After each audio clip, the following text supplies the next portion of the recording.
Come with me to taste street food in Afghanistan. Let's start off with this food. It's a pita that has chips, pickles, veggies, and lots of different spices. So it's like salty and it has a little bit of spice and like the perfect thing actually to eat. It's so good. So we have popcorn because popcorn is everywhere. You always smell it every time you're walking on the street and it's so good to grab a bag. I loved getting the falafel in Afghanistan. This is a falafel. I'm gonna try it. There's not many vegetarian options in Afghanistan. This was so good to me. It was so tasty. This is shiryak, which is essentially Afghan ice cream. I got a bunch of different flavors. Of course, we have kebab, which is a famous staple. And it wouldn't be right for me not to include onar juice, which is pomegranate juice. It's so fresh and so tasty in Afghanistan. I had a few different types of corn while I was in Afghanistan, but in Kabul, I got this corn. They put lemon on it and then this flavorful salt. So it tastes almost like tomato sauce and chili.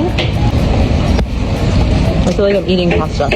So this is shornahut and it's basically chickpeas and potatoes and like lots of chili and spices. I saw these everywhere in Afghanistan, these little stands set up and they have all these chili and different things set in front of it, but it's basically potatoes and chickpeas and somehow it takes on this very incredible flavor and in the end it just is so tasty and it warms your stomach and it makes you really full too. It's also vegetarian. So I'm gonna try it.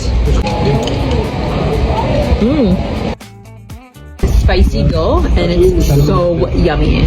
I drink this in a restaurant, but you can get it on the street too. Like for an example, this is dough that's right next to bolani, and these are often found together. For my breakfast one day, I got these pastries. Like a donut. You can also find pomegranate seeds everywhere. Always a good idea. Now this is pakora. Pakora is found in many other countries as well.